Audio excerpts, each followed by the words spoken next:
Moi c'est Elodie et bienvenue dans cette nouvelle vidéo. Aujourd'hui, je vais te partager ces 10 choses qui sont absolument essentielles à savoir avant de se mettre à investir. Mais avant, je te laisse vite t'abonner à ma chaîne YouTube et activer les notifications si ce n'était pas encore fait. Et je te rappelle qu'un petit like de ta part pour aider la chaîne serait aussi vraiment top. Bon, tu veux connaître ces 10 choses? Alors, reste assise ou assis et on se retrouve après le générique.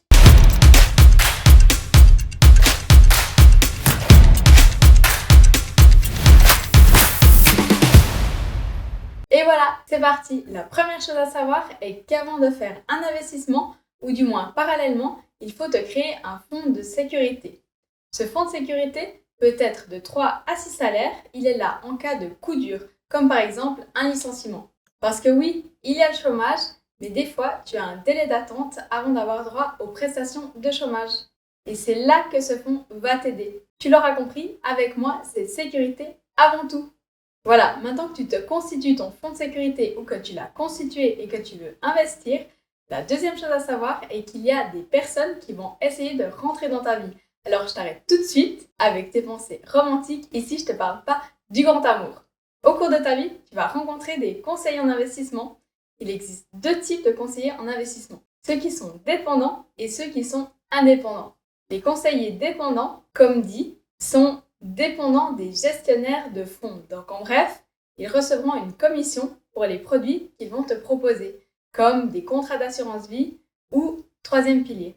Cette commission est en fait leur rémunération. Je ne te recommanderais pas d'avoir affaire à des conseillers en investissement dépendants. Pourquoi? Voilà mes raisons. La première, c'est que les investissements proposés ne seront pas forcément les plus adaptés pour toi, étant donné que ça doit aussi être des investissements qui rapportent de l'argent à ton conseiller en investissement. Ces conseillers doivent vendre les produits de l'organisation à laquelle ils sont affiliés. La deuxième raison est que tes frais vont être proportionnels au montant investi.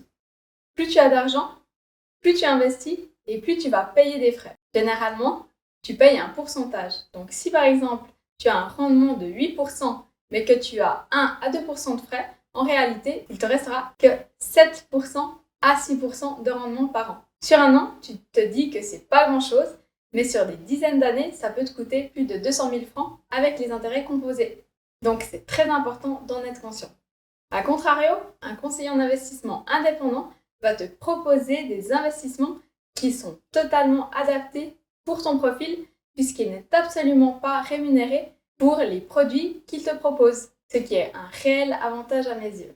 En plus de ça, il ne prend aucun pourcentage sur tes investissements ni quoi que ce soit pour la gestion. À la place, il te facture un montant fixe pour ses services qui peut te permettre d'économiser de l'argent à long terme. Il faut aussi faire attention puisque certains conseillers indépendants peuvent être très chers et pas très talentueux. Donc bien sûr, il y a des avantages et des inconvénients avec chacun d'entre eux, mais personnellement, je privilégierais plutôt les conseillers en investissement qui sont indépendants.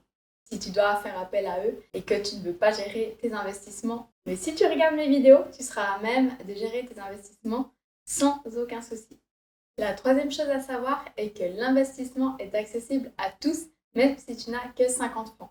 Tous les mois, tu peux te mettre à investir. Par contre, attention, je ne te dis pas que tu seras millionnaire dans 30 ans en investissant 50 francs par mois, mais plus tu investis, plus tu vas gagner de l'argent et plus tu vas pouvoir faire fructifier ton argent. Il est donc important de maximiser ces investissements et il est aussi super important de savoir que tu peux commencer dès à présent. Si maintenant tu peux te permettre d'investir 50 francs par mois, ce sera déjà un bon début. Et le secret des intérêts composés, c'est d'investir dans des actions qui versent des dividendes et de réinvestir ces dividendes. Même avec seulement 50 francs par mois, tu vas voir que ça peut vraiment fonctionner. En plus, il n'est jamais trop tôt pour prendre soin de tes finances, de faire fructifier ton argent et d'optimiser ton budget. Imagine-toi, quand tes revenus augmenteront, tu auras déjà acquis cette bonne habitude et tu seras encore mieux préparé pour l'avenir financier. La quatrième chose à savoir est la stratégie qu'on appelle DCA, Dollar Cost Average en anglais. Cette méthode consiste à investir petit à petit. On dit que tu lisses ton prix d'entrée. Par exemple, tu achètes une action à 50 francs le premier mois, le suivant, l'action descend à 30 francs et tu achètes de nouveau cette action. Puis le troisième mois, le prix remonte à 36 francs et tu rachètes cette action. ton prix d'entrée par action sera de 116 francs divisé par 3, donc 38,66 francs, au lieu de 50 francs si tu avais acheté 3 actions le premier mois. Tu bénéficieras donc d'une plus grande plus-value à long terme. La cinquième chose à savoir est qu'il existe des ETF. Pour rappel, un ETF est comme un panier d'actions dans lequel tu vas investir. Et donc, au lieu d'essayer de choisir la meilleure entreprise dans laquelle investir, de perdre des heures à essayer d'analyser les performances, tu vas investir dans un panier qui est diversifié, comme par exemple le S&P 500 qui regroupe les 500 meilleures entreprises américaines ou encore le SMI qui regroupe les 20 plus grandes entreprises suisses. Tu l'auras compris, ça va être généralement un panier d'entreprises qui sont plutôt performantes. Bien sûr, il est super important de bien analyser ces ETF parce qu'ils ne se valent pas tous. Certains ont des frais plus élevés, d'autres ont de meilleures performances. Ce qui est important de retenir est que les ETF vont être un très bon moyen pour investir en limitant son risque, puisque ce serait vraiment rare que les 500 plus grandes entreprises américaines fassent faillite en même temps. Et en plus de limiter ton risque, ça va te permettre de commencer à investir avec l'esprit un peu plus tranquille. La sixième chose à savoir est qu'il est important de diversifier.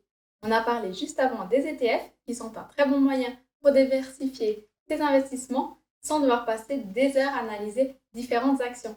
Il est important de diversifier d'un point de vue sectoriel, d'un point de vue géographique, mais aussi d'un point de vue de la classe d'actifs. Par exemple, actions, obligations, ETF, métaux précieux, etc.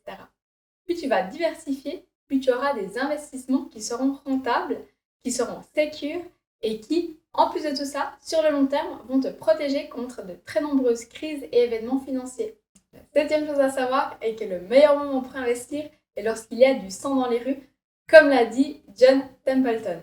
En bref, en dehors de l'investissement en DCA, quand on veut investir, il faut acheter à des pessimistes et revendre à des optimistes. Je t'explique. En gros, tu vas beaucoup gagner sur le long terme si tu achètes lorsque tout le monde vend et que tout le monde a peur. Et au contraire, revendre quand les gens deviendront trop optimistes. Mais rappelle-toi bien que je te recommande d'investir à long terme. Donc cette petite stratégie d'investir quand les personnes sont extrêmement pessimistes et revendre quand les personnes sont un tout petit peu optimistes, ça te permettra de conserver une marge de sécurité. Aussi, les personnes impatientes payent les personnes patientes. Il faut vraiment être patient si tu investis et que tu achètes lorsque les gens sont pessimistes. Pourquoi je te dis ça? Parce que les actions ou ETF vont probablement encore baisser et tu seras susceptible de devenir pessimiste. L'important est de se dire qu'on investit à long terme et ne pas commencer à vendre par peur quand l'actif financier descend. Si tu suis cette technique, tu auras énormément plus de chances d'avoir des investissements qui atteignent et dépassent tes objectifs.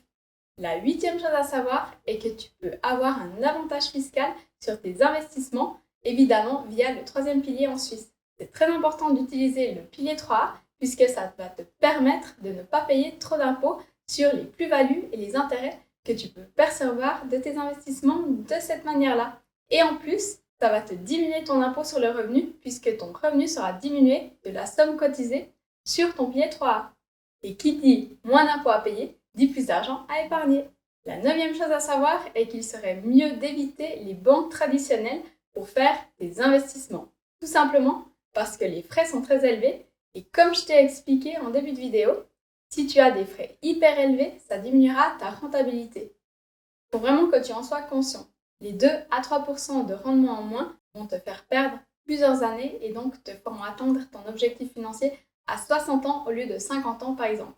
Il est donc super important de faire attention à ça et de limiter tes frais. Enfin, la dernière chose que j'aimerais que tu connaisses est la règle du 50-30-20, qui consiste à séparer ton salaire après impôt en 3 parties. Avoir 50% pour tout ce qui est dépenses essentielles dans ton quotidien, comme le loyer, la nourriture, l'électricité, le wifi, les abonnements téléphoniques. Avoir 30% pour tout ce qui est plaisir, comme les restaurants, les activités sportives ou Netflix. Et avoir 20% pour tout ce qui va être épargne et investissement. Si tu veux pouvoir t'enrichir, il faut que tu priorises ton investissement. Le fait de gagner à l'euro-million, le fait d'investir dans Bitcoin au bon moment et d'être millionnaire du jour au lendemain concerne moins de 0,1% de la population. Donc, au lieu d'aller jouer à l'euro-million toutes les semaines et de jeter ton argent par les fenêtres, concentre-toi plutôt sur ton enrichissement sur ce que tu peux faire maintenant pour pouvoir t'enrichir. La chose qui a fonctionné pour beaucoup et qui continue de fonctionner, surtout pour les personnes qui ne sont pas nées dans un milieu aisé mais qui sont devenues riches par après, est qu'elles ont priorisé leur investissement. Elles ont travaillé dur pour augmenter leurs revenus. Elles n'ont pas tout dépensé et au contraire, elles ont priorisé une partie de leurs revenus pour l'investir et le faire fructifier. Attention, quand on parle investissement, tu dois avoir une vision long terme et investir ton argent en DCA comme on l'a vu, après avoir fait ton épargne de sécurité. C'est vraiment essentiel. Tu dois à tout prix avoir ça en tête. Voilà, c'est tout pour moi pour aujourd'hui. J'espère que cette vidéo t'aura plu. N'hésite pas à me le dire en commentaire ou à écrire un petit hashtag vu pour que je sache que tu as vu ma vidéo en entier. Et si tu peux partager et liker ma vidéo, ça aidera beaucoup au référencement. Allez, on se retrouve très vite pour une prochaine vidéo.